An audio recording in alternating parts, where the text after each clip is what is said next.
Hey guys, it is Nolen and Jason here with HVAC Webmasters. Bonjour. There you go. Didn't sound creepy and weird that time. Nobody's going to know it. No, Nobody's going to know the reference unless they saw the last one. Oh, well. Okay, so this title is How to Start an HVAC Company Without Going Broke. And probably a lot more to it than just this First, angle. buy a lotto ticket. I'm kidding. So I just talked to a guy named Ernie or Ernesto from Neos, N-E-O-S, Neos Air Conditioning and Heating out of Northridge, California. Okay. Which is kind of offset west, I think, of LA. All right. Okay. Hey there, Ernie. Thanks for calling. And he said I could use him. First off, I want to say congratulations to Ernie for just having some balls and starting up a business, being an entrepreneur. It's hard, man. It is hard.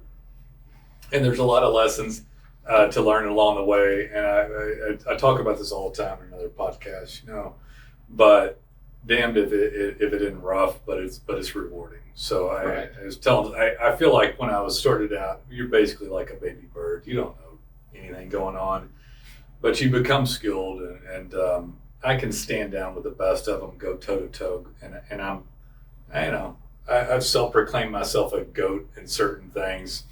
My category isn't even this category of what we do is so nichey that no one would even ever call anyone a goat. You know what I mean? But you're doing it, Ernie, so good for you. So let's talk about some stuff that I just spoke with him on the phone about. Okay. So first off, and I know he said he already wrapped a truck. So he had a brand new truck. It was nice looking. It was one of these, it wasn't a maxi van. It was a little mini truck with it had that little front cab in the van, the box on the back, but it did not the big box. It was all connected. Okay. It's still expensive though. Yeah. And then he had a really nice wrap. I thought it was photoshopped. I was like, "You do this wrap, Ernie?" And he's like, "Yeah, I know, Nolen. You told. I've heard you say it." I was like, "So first thing is you don't go buying a bunch of stuff before, you're making any money. And if somebody's like, oh, what the hell, Ernie? You look like hell. And like this, what was this beater, a 1970s Dodge you pull up in? It's like, well, 1970s Dodge. I'm a great HVAC guy and you got a discount. And it's like, right. And then people are like, that's why I can charge less than everybody else. Yeah. So you show up with it, but you get work first because you're going to need this money to get leads. The first thing I talked to a guy the other day on a podcast, or today, leads, sales, finances. And without that stuff, you're in bad shape. Right. So the very first thing is a lead. I'm not saying you might not need some legal stuff like your license and some legal entity to protect you. But bar that stuff, you don't. Yeah. Once you've satisfied all legal requirements for starting a business in your state, looking like let's look at it this way. Looking like a hardcore professional business when you show up doesn't make you money. Right. Looking like a professional business online does. Right. So I did this. So I don't tell people this. I don't know if I've ever told this story, but I told Ernie. So when I started a company where I did 23,000 alarm system sales and installs, which was a crap ton back when I did them. We were one of the largest in the state of Texas at the time. I had a great looking website, a very professional phone spiel. I had agreements and state licensing and corporations and stuff set up and technicians and everything else. And they were all subcontracted and what they call hired and non-owned auto insurance. So if they run out and got in a wreck, we had insurance for that, but they weren't going out. And they showed up, some jacked up cars. People show up in like a Ford Taurus with a foldable ladder in the back. And people would call up every once in a while and saying, finally I had them wear a shirt, but I had to be careful with that because of the subcontractor status. Right. Mainly I just let them go out and do what they want, their own truck, their own tools, their own clothing, because that was the restriction from our state in Texas for them being considered a subcontractor. Right. If you have someone do too many things, you have too many requirements, then they're an employee. That's right. That's right. So I'm not saying Ernie can do all that, but I will tell you that I did more alarm installs than almost anybody besides the huge nationwide companies for an independent. And they looked like they drove up in beater cars like hoopties and shit.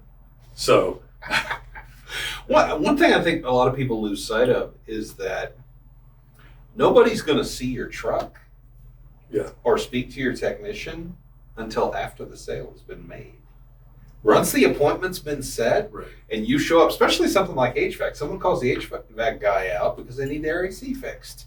They want their AC fixed. You grab up an old truck, they might go, oh, God. Well, you're stuck with they may be on edge and be like, I don't know. But once it's fixed, they're fine. They don't care anymore. Was super personable. So he shows up, hey, I'm Ernie. I'm here to take care of you. It's like, oh, shoot, Ernie. I was worried because, your truck looks like something from Mad Max. Yeah. But then he's out. So I'll tell you something else too, because and we'll get into some other stuff about what he should be doing. And I already told him all this, by the way, for free. But my office had a Popeyes fried chicken walk up. You couldn't dine in it. So I don't know if y'all know what this is, but on worst parts of town and around here in the city, and I don't even know if they still make these. They'd have a Popeyes fried chicken that you could just park at it. You couldn't go in and eat. Yeah, it was a basically a drive-through only. It had no dining room. It was almost a booth. You know those old photo booths? It was a walk-up, though, Jason. This wasn't a drive-through. Well, okay, yeah, sorry. So you would park your car and walk up, to get your two-piece. So that was in the parking lot.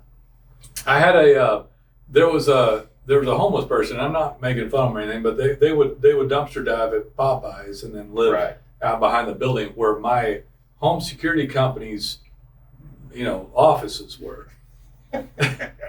So, and down the street a little further, there was prostitution and hourly motels, and this was on a Pioneer Parkway area of Arlington, close to Park Row. I know exactly what you're talking about. Yeah, and Division. Yeah. I don't know. I haven't been there in a long time. I don't know what that area is like these days, but back then, yeah. So this is going to be interesting. You guys, I mean, I was so very profitable,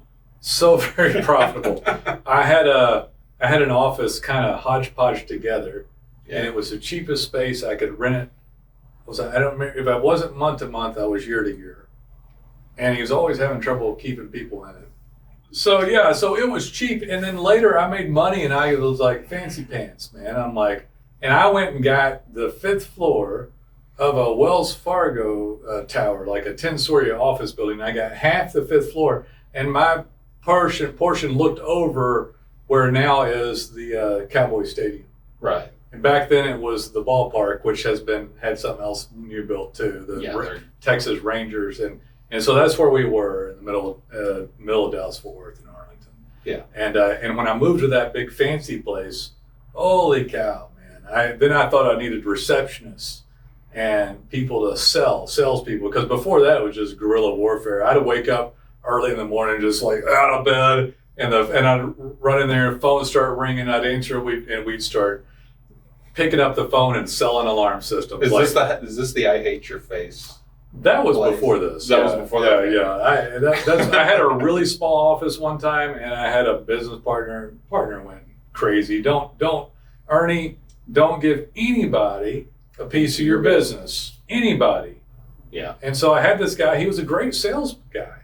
Got into home security with this guy. I won't mention his name, but he was a nice guy. But he had some problems, and we obviously. And even beyond that story, we see this a lot. Yeah. In our client base, we have a client right now. We're trying to negotiate. The guy who signed up their company with us. We didn't know there was a partner. We found out, again, I'm not going to say names on this one, but we found out recently that partnership is splitting up, and we're trying to get the other guy on the phone to see if he wants to continue service, because it's been very successful for them. Yeah. And we hardly ever see partnerships last. It's extremely rare. Almost every partnership that comes in has trouble. It's a 50-50 for marriage. And if the business is successful and goes on long enough, it'll outlast most marriages, over time. It might even outlast the owner's lifespan. Right. So you're talking about dealing with another person for a very long time. The chances of both people staying aces, like on point, is seeing eye to eye and be on the same page forever. So bad things can happen. Yeah. And any accountant or CPA will tell you not to do this. All of them. Yeah. All of them. Any attorney will tell you not to do this. Anyway, okay, so actually, no, we actually have 2 clients that are doing this. Partnership. One of them, it seems to be more amicable. The one guy has bowed out, and the guy that we're talking to now is staying with us, and everything's fine. But the other one is a lot more tense. We've seen tons of it. We see tons of it every time. And the worst one is when someone signs up with us and doesn't tell us about the partner. When we find out there's a partner later, every time we're like, I'll be talking to him, well, I heard from so and so. It turns out he has a partner, and then it's just like, crap. Oh my God! All right, so. If you're listening to this and you're new starting out, just accept it from me. I remember being young, and my dad, who's a CPA, said, "Don't do it, don't do it." I've been doing returns for years, tax returns, and don't do it. And I did it. Oh, you dad, you're crazy. I know what I'm doing.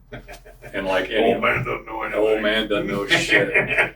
All right, so I get off on a little bit of this stuff, but all this stuff is important. Like, don't do it. And so I love Neo's air conditioning and heating because it's NEO''S and his mascot's a dog.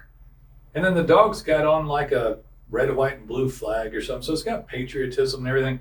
There's a problem or two besides the fact that he has truck wrap and all that already. So he's probably got fancy tools in his car and all this stuff, which is fine. It's not the end of the world. I don't think you spent a whole lot of other money. So if I had to guess, I don't know for sure. Right. But he's got this wonderful logo. But he's paying for one of the lead services, and it's not working at all. Now, the call to action is poor on the website currently, and he chose an 800 number, which sounds, on first thought, professional. Right. But there's a couple things, Ernie. But it says not local. It says not local. Right. So I've got Neo's air conditioning and heating, but I want to see something that's like, we service, Ernie told me, I forgot the name of west of LA. But it's servicing the what and what valley or whatever it is, right? Servicing this area. San Fernando Valley? I don't think so. Okay, that's one of those valleys. Being from Fort Worth, we don't have valleys. That's what flat. I thought about that too. I think about people murdering people in Santa Clarita now. That stupid show. Santa Clarita Diet. Yeah. It's like I think about mayhem. But anyway, so he's out there, and I'm sure that's like a nice area probably. But he's out there and he's doing business, but nobody knows that. Right. So when they come and they see this wonderful logo, wonderful brand, by the way, because there's nothing better than a company that's completely branded with your own unique name with a mascot. Right. Even if it's a little cheesy. It's just superior. Cheesy's fine.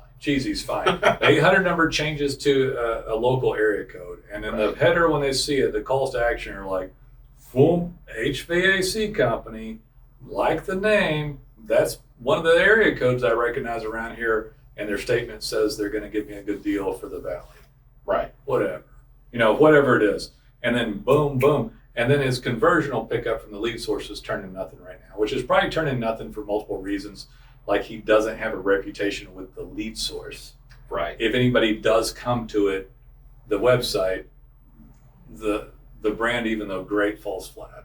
Right. So and it looks new, so they're a little scared. And he's in. I mean, if he's in LA, there's a lot of competition there. A lot of competition. That lead source is probably selling that lead to 10 guys. Yeah, it's not. But he's doing the best he can, and he's trying to get leads. It makes logical sense, and there's nothing wrong with trying to buy a lead. Right. But it doesn't always work out. Okay, so he's got a mascot. He's got a logo. I do like the wrap truck overall. I don't know how litigious it is in California to be driving around a wrap truck, but it definitely would have some insurance against that potential wreck, Yeah. A wrap on a truck has someone saying, hey, sue me. Boom. Now, if it was a roofer in Texas or in a little small town, or if I was an HVAC company in a small town and I was going to get 5 trucks on the road, I might wrap them. Or if I was in one, like I've got a plumber in my neighborhood and everybody knows him. Like I don't have a problem with these necessarily, but if I'm going to work a certain area tight, it'll help with marketing. Yeah. If I'm going to sprawl out a little bit and I'm brand new and I got one truck, I ain't doing it yet. Yeah. And before I do it, I'm going to call insurance and make sure. The impact of marketing on that is low if you have one truck. Yeah. I'm not going to take the chance and yet. It's expensive. I don't want to take the chance yet to get the marketing return yet. Right. If I've got money and I trust the insurance on it, I might wrap it later. If I got 5 trucks, I'm going to wrap it and take advantage of all the things I can for marketing. Right. We talked about it, so let's talk about this. This will be interesting to people too. Let's see if I got any other words of wisdom for people. For one thing, it wasn't all at one time. It's taken me forever to learn enough stuff to get highly profitable and figure it all out. It was one step after another. The fact that, we talked about punk asses on age. I think Ernie's pretty young, but I talked about the shiny ones, the shiny guys that he's ahead of the curve. He's listening to the web. So Ernie, just by the mere sake of being younger, you have less of a chance because you don't have the experience levels of all the different things you need. However, doesn't mean you're a bad HVAC guy, by the way. However, he's watching the podcast and trying to learn, so he's way ahead of the curve. Right. And by the time, Ernie, you're like 35 years old, in entrepreneurial years, you might be the equivalent like 50 if you keep studying and learning stuff quickly. Yeah. So what you're gonna want to do, because it's mind numbing to get old and skilled at the same time.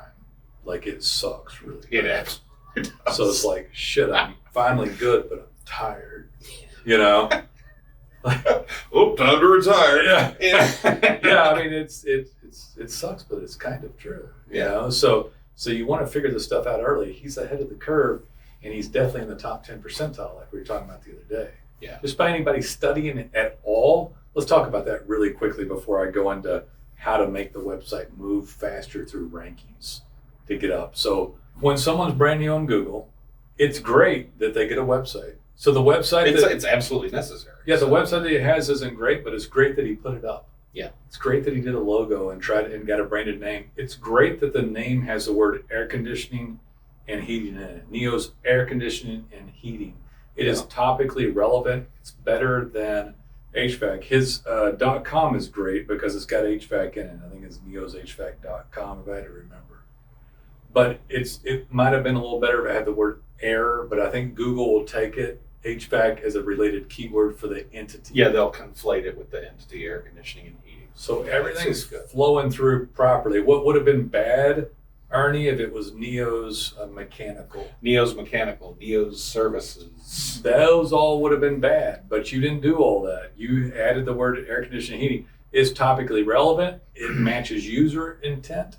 Right. So if you're going to name the company, make sure nobody else around you has named this. Check your legality and make sure it's got a brandable word that's not a phrase. Like you wouldn't want Northridge heating and air conditioning because you're just keyword stuffing, plugging stuff, and it's not actually a brand. Yeah. So he's got the perfect name, brand, and it says air conditioning and heating, so it reaches user intent. It's more likely to come into Pack 3 map rankings and other rankings. So check that it flowed through. All that's good. Ernie, that's what I meant when I said good job on the brand and the name. Because he was second guessing it because he hasn't been getting leads, but he hasn't not been getting leads because of this. Right. He hasn't not been getting leads because everything's brand new. There's no web presence. Let me tell you something else that people don't know. You know this, but Ernie doesn't know this and other people don't know this. People don't convert when the brand isn't well, when it isn't well rounded and it doesn't have to be tenured too much or seasoned, but it's got to be well rounded with multifaceted components to it. What I mean is if somebody comes up and looks up ABC HVAC, or just Neo's for now, and it's got no reviews, no Google business profile yet, right, and a simple website that has one page and no calls to action and can't plug into the local area, they're going to convert very lowly. Right. So right. The stuff he's done right. He just hasn't done everything he's supposed to do yet. Correct. He hasn't done enough. So he needs to get up there and get a better call to action, get a localized phone number, which they could, Ernie, you could go to Call Fire or Converza. Right. CONVIRZA or Right. Call Fire. And you can get a number put up there that you can track, that you own, and you can slap it on the Google Business Profile and the website. Yeah, and you can play. Converse is nice because you can go in and say this area code, and then you can pick your 3-number exchange, and you usually get a list, and you can find a number that's like super simple to remember. Yeah. Like with only 2 or 3 different digits in it with repeats or something like that. And even if you don't call track and listen to it, you can if you want to. I'll segue just for a second here and say that it is so easy to go to business on so many different levels. One of the biggest ones is having somebody answer the phone while you're out in the field working. Right. So if it's not a family member that cares about Ernie, like his wife or child, well, I don't know about child, but my kids at their age would just throw me in the backyard and bury my ass. But he's not here. He's such a jerk. He's so weird. Call someone else. The wife would do it, though. But if you don't have that and you get a call service or you hired somebody, you'd better be checking those phone calls and listening. Yeah. Don't get an answering service. Overall, don't get one. Yeah, just don't get an answering service. Yeah. Just have voicemail and call people back. Well, you better call somebody back quick in the beginning. Yeah. I mean, pick up every call you can. The only thing, you shouldn't let it go to voicemail, but you cannot get the phone right then. Man, they're cranking a wrench right then. Yeah. Though. Like, what's he supposed to do? I don't. We have a couple of answering services that go okay. I end up getting answering services a lot when I'm trying to reach out to our clients. Yeah. And they are just they're horrible. They're horrible. Do you ever call Rocky? Occasionally, yeah. I thought his was decent. I don't remember his. But they do screw up every once in a while. Yeah. Because it's good. Anyway, be very, very careful on who answers the phone. Yeah. And check up on it. Make sure you follow legality on your state as to how you have to disclose the recording of the phone call. Yeah. Be careful that portion of it's not too weird to where people hang up. Yeah. And the tracking numbers, you don't have to record. You can set them to not record calls and just have the number so that you have a number that you know where stuff comes from. So I think if you can Google this and look it up, you might want to check with an attorney, but do I have to disclose 2-party recordings in my state? Yeah. And look it up. I would be willing to bet in California you do.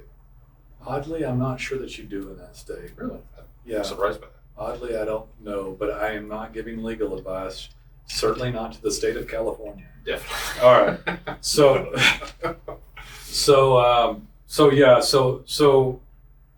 let's talk about the reviews and the pins and the signaling and all that.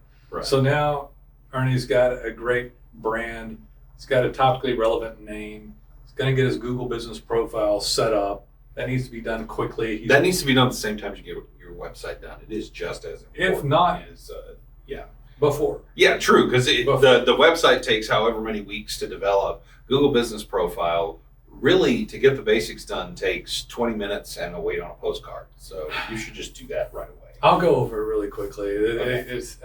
There's too much to talk about. I don't really want to go over all of it. But ideally, you have a light industrial space that has a legitimate United States Postal Service address, a USPS address, that doesn't have share space, WeWork space, P.O. boxes, or any freaky weird stuff around it that doesn't look like an HVAC company would be in business there. Right. So if it looks like a 2-story building, a 10-story office building where you have doctors and lawyers, that's not the best space. If it looks like HVAC companies are there, which like metal buildings, roll-up door, a man door, an old shopping center, single floor, stuff like that. These are spaces that they would accept, and they like to see a sign up. I'm talking about they being Google. Yeah. And if you go into different spaces, you raise red flags no matter what the situation is. Almost everybody will try to argue a P.O. box, a share space, a WeWork space. Go, no, I have an office inside this.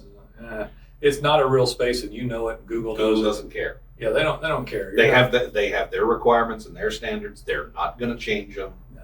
Just accept that. If you cannot do this, then the next best place is a home, and 90% of the time they still take the house address. But occasionally they're twitchy. Occasionally they're twitchy, and if you do get a home, you get it done, put it as a service area, right? Because that would be the Google requirement that the address is not listed, that it's a service address area, which frankly doesn't perform quite as well as a non-service area where it's a location where there's a manned office that looks like an HVAC company should be in it, that's not Flex, Share, WeWork, Virtual, or PO Box. And then you can list your address and it does a little better search ranking. So if you do use your home address at first, if you can get it to go through, the first thing you buy, instead of the wrapped truck, new truck, van, boat, lake house, upgraded wife, whatever you're thinking about, don't do that. Go get the office first, the cheapest one you can get. Right. So that your income stream from the mapping is more secure. Yeah. Yeah. And put it in the town that you want to do business in, if at all possible. The biggest town. If at all possible in the area that you like, but if it Yeah. costs too much, just go in the cheapest part of the town you want. Yeah. Yeah. But don't get it 2 towns away, because that's cheaper. Yeah. Because then you're 2 towns away. Yep. And Google's going to put your search results 2 towns away. Yeah, it was interesting when I typed in AC repair Northridge, CA, and I can't remember, I saw the 191, and there was it was encapsulated by 4 freeways, like in a box. So they went like that, 2 up, and everything that showed on the map was inside of those 4 freeways. Interesting. For Northridge, and then go beyond that. So you can go look up your city yourself, HVAC, AC repair, city, and state abbreviation, and the map will pop up and you'll see where they're showing the Pack 3. You click on the map and you'll see where they're currently showing the larger expanded map. And they may change it at any time. Yes. But that's where they show it today. The reason Jason brought that up is because as sure as we say any of this stuff to somebody, the first damn thing they do is try to find a P.O. box or virtual office. Or Because go it's just cheaper. outside town. Or just outside town in an unincorporated county.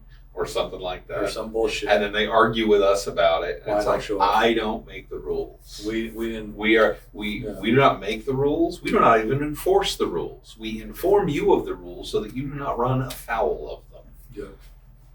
Yeah. Anyway, all right. So you've got it all set up. You got your address. You got your GBP, your Google Business Profile verification done. You got a website hooked into it. You hooked up the button to the GBP. You made a little website as cheap as you could. If you're not going to get a quality web service up front, like HVAC Webmasters or somebody super fantastic, don't get jack shit. Right. Just get a cheap ass website. One page with a call to action, your phone number. Get cheap, and then when you're ready to go, hire in, call us, or one of needle in a haystack companies you could try like hell to find. There's not a lot, and I'm not helping my competitors. So you do that, you get it set up, and you connect it to GBP, and you start getting reviews. I told Ernie, I said, here's what I would do. Within the first 4 months, I would go from 0 reviews to 16. It's reasonable. 1 a week. Hook or crook, but legit. Yeah, don't fake them. Don't fake them. We often get asked, how do I get more reviews? And I always have the same answer. Ask everybody. So I ask every time. I got it. Unless you know they're really pissed off at you. Well, yeah. Nolen's 5 points of review success, and I do the good old boy in person. Yeah. Texas boy, no matter what state you're in, everybody likes it. Hey, thanks for letting us come out. We sure do appreciate it. We live off these reviews. It helps us show up in ranking. If you could give us a review, it'd be great. And then you hand them a piece of paper, a business card. If you go to Ernie's here, have it on the card, exactly where they got to go. If you went here and looked us up, so now you've told them in person, you could put a QR code on the card. You could. That way they can do it on their phone and do it right then. So if you good old boyed them, you gave them print advertising with it, a little card, whatever. And then they took something old school, and then you used data pins and you emailed and texted them. So there's Nolen's 5 points of review success. You got 1, 2, 3, 4, and then back at the house or the office, we do a phone call a day or two later. Yeah. Hey, and you good old boy. Yeah. Follow up and ask again. Ask again. Hey, it's Ernie. I just making sure everything's still cold over there.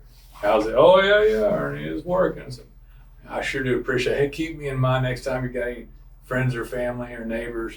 And I hate to bother you again, Jason, but I'll text it to you again. But if you could leave me a review, man, I would appreciate it. I won't bug you again about it, but I sure could use a review. And then you leave it alone at that point. Yeah. And if you're so busy that you can't make the fifth item, the phone call, then you did the other 4 all the time. Yeah. Then you'll get those reviews. Yeah, you'll get enough of them. You're already rocking. You ask everybody, you'll get about 1 in 10. Now we'll give you that review. Ernie's got a chicken and egg problem. A lot of people got chicken and egg problem. Yeah. Knowing how to get reviews without leads, how to get leads without, Jesus, what am I supposed to do? And so in the beginning, like I think I got abusive with my brother one time. I was like, leave me a damn review, man. I've been working on your damn website. I said, you better leave me a damn review. I was like, well, you said that crap a month ago. All right. And I just hammered the shit out of him, and then he gave me a review. But I know damn well Ernie's done like crap tons of work for his friends and family sitting around Northridge. Right. And those people you can abuse a little bit. You can abuse those people. You know them. So that's how you get some reviews to start with. Right. Again, don't fake them. Don't fake them. They can't come over.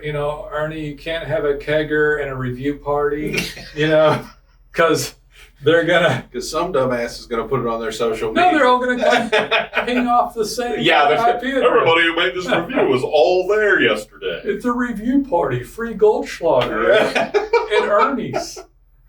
Right? Ernie, that was awesome. Yeah, we're having another review party. Yeah, so don't do that. They got to be unique. Don't offer incentives. Don't tell people. I had a client call just the other day, last week. Yeah. He was going to offer everybody $10 Starbucks card for a review. He told me, and I said, "Oh my God, don't do that." And he goes, "Why not?" And I said, "Because that's against the rules." It's payola. Yeah, it's payola, and in order to make that happen, you've got to put it out there publicly somehow. And as soon as Google gets wind, they're going to say, "Oh, you've got 50 reviews now, right?" And he's like, "Yeah." And I said, "You want to get to 150?" He goes, "Yeah." I said, "Let's say you get to 150. They're going to look and they're say, "Oh, all 150 of these are bad." And then you're starting at 0. Oh, don't do that. They listen to his crap. Yeah, so it's payola. It's a Google rule. You can't pay. They want natural reviews coming through. Right. Let's talk about reviews real quick. If you don't ask for reviews, you're going to have a 3.5 rating. You will never get any. You'll never, and maybe less. Because if you don't ask for reviews, the only reviews you get will be people that are angry. Right. Most people are angry. So if you ask everybody for a review, you're going to have 4.9, 4.8, 5 for a little while. Eventually drop to 4.9, no matter what. And don't obsess if you get one bad review. Just keep asking for reviews. Bury it. Yeah, bury it. We get a lot of calls where someone left me a bad review. How do I get rid of it? Is it on Google? We had one over the weekend, I think, or last week at the end of the week. Somebody had one. Oh yeah, that's right. Yeah. It's like, were they a customer? Yes. Okay. Did they use violent or inflammatory language of any kind in the review? Yeah. No. Was there any crime involved? No. Yeah, it'll. Then that review is never getting removed. You have to bury it. It's fine. It's fine. Yeah. 1 out of 100 is bad. 1 out of 50 is bad. Whatever. You're going to be fine. Yeah. Okay, so you have your GBP, your Google Business Profile. You got your verification card. You got it set up as a service address on your home or an address that shows on a business. You did not violate any rules, regulations of Google Business Profile. In the first 4 months, you're trying to get a review every week, no matter what, as long as it's all legalized on Google's standpoint. Like Google rules. Google, it's not, I don't think it's against law.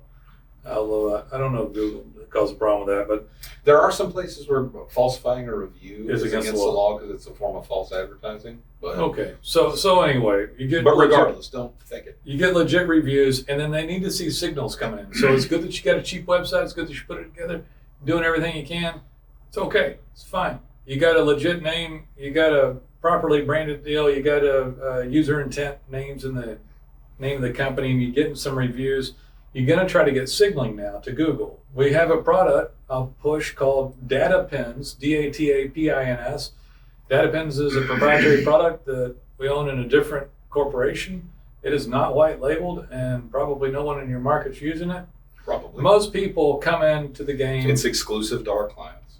Yeah. So most companies set up a bad website, never touch it again, maybe get a blog, get a few reviews. They start bumping along. They're about dead by the time it works, Yeah. 2 years later, they're in bad shape. Yeah. But they're starting to get a few calls.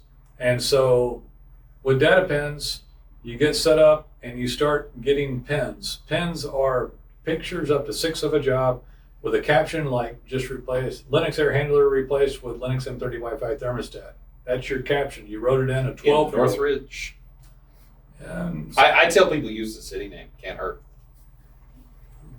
as long as they don't over keyword stuff, city names. Well, I mean, if they're probably not always going to be in the same city, so it'll be. But they're already tagging the same city on the, But anyway, so in this case, Ernie have a Santa Clarita page, AC replacement page. This takes under 2 minutes. A 12-year-old could do it. You wrote the caption, which is more technical. This type of information isn't even available on websites locally. Right. Google now sees long tail keywords into the thousands on your webpage. In the first 4 months, it gets 200 pins. Chicken and egg. How do I get pins without jobs? You can take a picture of an HVAC unit and make a comment without having done a job. You just don't text or email anybody. We call that professional expertise check-ins. Yeah. And then you can also get pictures of old jobs. You remember the addresses and you grab the geocoordinate. Ernie had that. Has a lot of pictures of old jobs as well. There you go. So now Google comes back and says, wow, great website, 16 reviews, 200 pins. In the meantime, they started coming back more frequently because they saw you making changes regularly in the form of a pen, which looks like a digital hand raise. Right. You'll see a red pen drop. They see the unique photos, which count as unique content, and the words underneath it from all the different brands and parts and everything else. They said, wow, this lady's looking for Linux M30 Wi-Fi thermostat help in Santa Clarita. She moved in a house, didn't know how to work it. The last guy that came out didn't know how to work it. But Ernie over here, he did that 3 weeks ago, 2 streets over. And they spidered it and saw it, and you get a call. So long tail keywords is what we call these. Right. They show up first for this new guy. This new guy doesn't have any credibility, doesn't have a leg to stand on, has another 1,000 HVAC companies around. But not one of the 1,000 talks about any of the stuff they do. Right. They got a crap ass website, never gets worked on. They went to some SEO company who's either really just doing PPC or told them pick 10 keywords, and they're just going for air conditioner repair and nothing else. And so that leaves a lot of opportunity on the table for, like you said, long tail keywords. So let's talk about a couple other things here. It's rough starting out. They can have stuff going if it's done really well within as little as 4 months, I think. Yeah. Would you agree with that? Because I was trying to be, I told Ernie when I picked up the phone, I said, I'm going to be as straightforward with you as I know how to be. I'm going to help you whether you choose my services or not. Problem is he's already paying half as much as we charge to a lead source company that wasn't providing one singular lead. So the money, it's half as much as we charge, but it's all going down the toilet, Right. All of it. Yeah. So I was like, this is what you do. If you don't choose me right now, get your website to be, have a proper hook, like a local phone number or local hook. So the call to action is appropriate in the top. Right. Top header. And then hook it into the new GBP when you get the verified deal, and then start getting reviews there. Don't spend any money because you're just going to throw the money away without it being quality services on the website and the SEO portion of it. Yeah. There's if you are not going to get a website properly done, right, there's no point in putting any money in. So I'm going to explain it. It's just wasted. I don't think people understand what we're talking about. Yeah. And so what we're talking about is in our business of digital marketing agencies, there's a bunch, 95% of the agencies are horrific. Yeah. They're sales organizations trying to milk you out of your money. Or a single person operating out of a garage with a few skills, no resources. Right. So if you go and pay someone $2.99, $4.99, it's like, God, I'm gonna get half as much or a third as much as Nolen and Jason can do for me. So now, no, you're going to throw away all $500. Yeah. They're not going to, and you would have been just you as might as well well just light that money on fire. You get yourself a $10 or $50 website, go get a GoDaddy thing set up cheap as hell, and just slap that sucker up and start getting reviews. The reviews are not the only criteria to why a map shows up, though. Right. People don't realize that either. Don't misunderstand me saying if you don't use us, get reviews. With getting reviews will make your map show up. It'll help, and the trust is started. Right. But it isn't the only criteria. When you digitally raise your hand with a pen, when you're making changes regularly, daily to your website, when you've got other things going on. I was telling Ernie, he said, "Can I use your name?" And he said, "Yeah, use my name." I said, "You don't mind?" He said, "No." I said, "Well, it actually helps when people search your name. It gives you branded search and helps your organic ranking." Yeah. And he said, "Yeah." He said, and I think he knew that or figured that it would help. And so whether they like it or not, but I do like a lot of stuff about what he has going on. I hope that Ernie's able to keep expenses low, earn a profit, and make it through before he has to go get a job from somebody else again. Yeah. You know, because I think that's what most of these guys do is they break off. Yeah. Like that.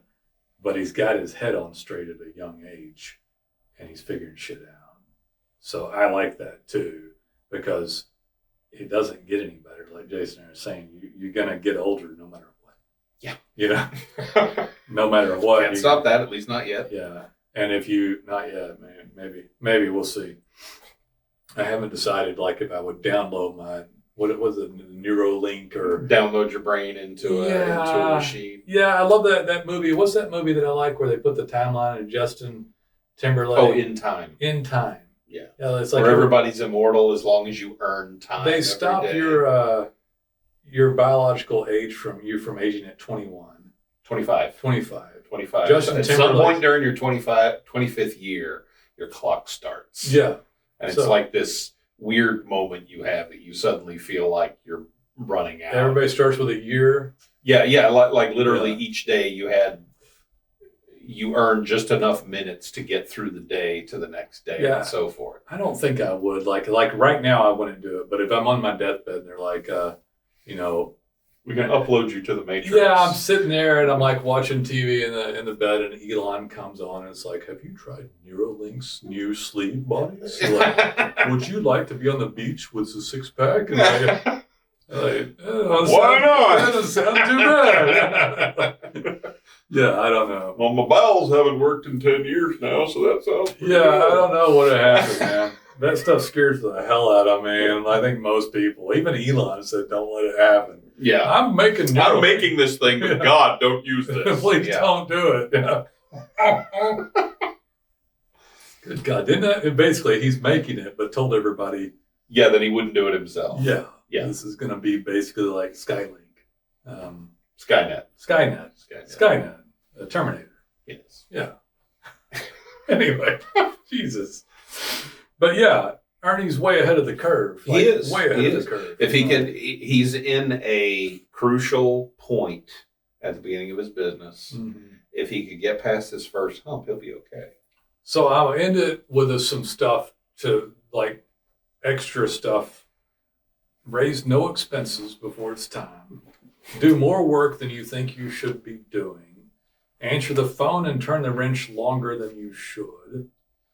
Longer than other people tell you should. Longer than other people. Because you are going to hear people telling you weird little sayings like, "Work on your business, not in your business." Right. You'll hear that one a lot. So if that was true, Elon wouldn't be hustling, his business to all of us. Right.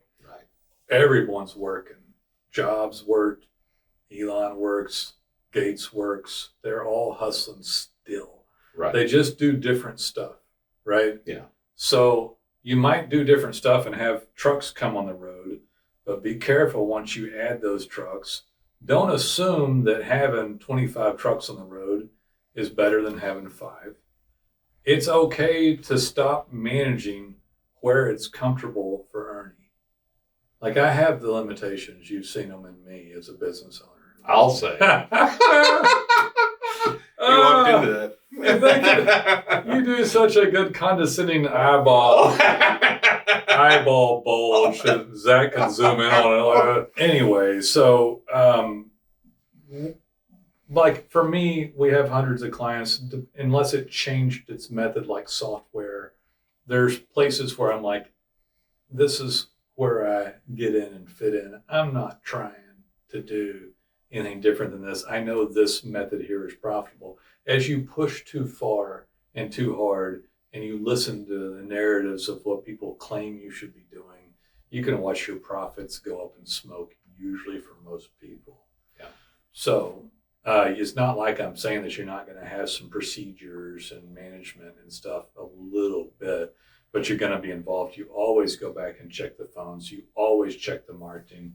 Never let go of the marketing. Never let go of the phones. Never let go of managing people and having quality checks. And if Ernie turns a wrench today and he's our age someday and still in business, Ernie should go turn a wrench every once in a blue moon. Yeah, just to know what's going on. Just to know what's going on. So you might not work but once every 90 days when you're 50 years old and ready to turn it over to your son or sell it, but you're still going to go out there and work, or you're going to pay. Right. You're going to pay one way or another, and you're still going to listen to that phone call and double check people, and you're not going to let someone else do that job for you unless you want to lose a lot of money. You're not going to villainize stuff or get what I've said this one multiple times, but I hadn't said it on the HVAC Webmasters podcast, but my grandpa, who was a great guy and around anymore, but he said, don't get too big for your britches. So if you get too big for your britches, which it isn't said much anymore, but everybody knows what that means, right? Yeah. If you get if you get too big for your britches and you think you're a big man gonna manage people around, you're gonna lose money. Yeah. Every time. So it's not if, it's you're gonna lose money. Probably only about 10% of the population would even consider going into business anymore and become an entrepreneur, and probably only about 5% or less of those people would be able to run a massive organization to have the managerial ability to do so. And so the chances of most people, and I'm saying Ernie can still make $1 million a year. Oh yeah. It's just that in net profit, if Ernie tries to go make $25 million a year, that's probably where you lose the money. Yeah. So anytime I have gone out and did this stuff like the Wells Fargo Tower, and it was not within my skill set at that time. Typically, it's because it's incorrigible to work with labor work as it extends, your profits erode as your expenses go up and your conversions go down, like sales conversions. So be careful there. And then once you have a tight base done, you can count stuff up. Don't automatically assume you're going to do things that people claim you're supposed to do in business, especially when it comes to paying out money that you don't otherwise have to pay out. So those things, and then watch it all like a hawk and continue to learn and keep it low. And then lastly, when money is made, there must be a plan for it. I wished I'd have learned this a long time ago, but if you're not going to go buy a rental house and rehab it, which a ton of the contractors seem to like to do, and I don't think it's dumb, go get a financial advisor right now and have a plan for the money, and try not to upgrade lifestyle until the residual or investment money pays for the lifestyle upgrade. I forgot who it was. It's kind of like you're saying the same thing for your money as you are for your business. Make sure you're stable first before you get the benefit of it. I think it was Robert Kiyosaki, who I just have really, the older and crotchetier he gets, the more I like him. He's the guy that wrote Rich Dad, Poor Dad. Yeah. And he says really basic stuff really well. But so having a business, Ernie earns income from it. I earn income from the business. So I'm an employee of the corporation, and I'm a sub-S, and I have a flow-through taxing, but it taxes high. The sub-S saves a little bit, but I basically pay the equivalent of income tax. And he's going to do the same thing.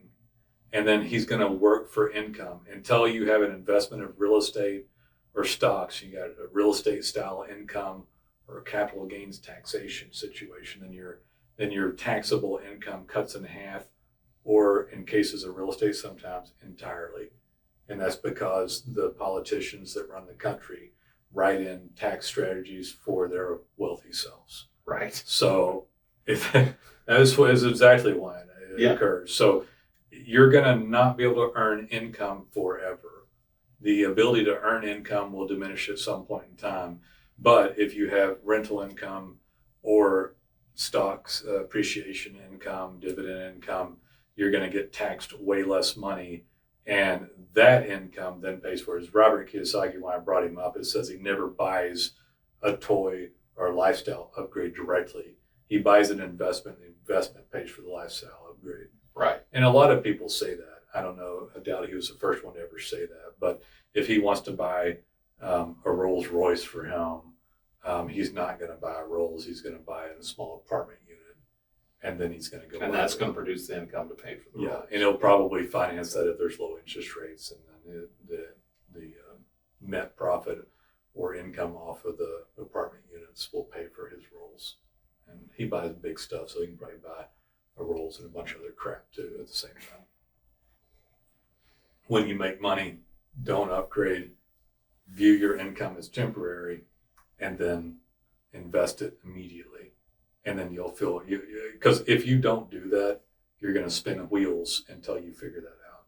Right. Over and over again. So that money gets invested, or else, basically. Yeah. You're screwed. Or it just goes away. It just goes away. That's what expansion of that business. So if the business owner at that particular time doesn't start investing in it. So I would rather see a business owner that starts to make some profit, put some of it into investment, like a stock portfolio with a financial advisor or a rental home, before they take all that money and expand the business. Right. Because the business expenses are going to go up and conversion go down, and the net profit's going to go down on the business.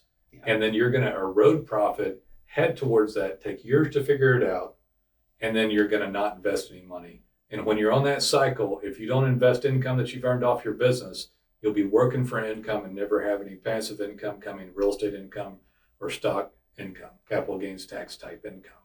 And you're basically screwed until you break that cycle. So anyway, Ernie, I hope you didn't mind me mentioning your name. It's like he's lot. It's like she's my child or something. And I was like, you're going off into the world, this son. This podcast brought to you by Ernie. He said I could use his name. Probably should get it in writing. I swear he said it. Anyway. All right, guys. I hope you enjoyed that one. Call us when you're ready. We help people with this stuff. We'll see you later. Take it easy.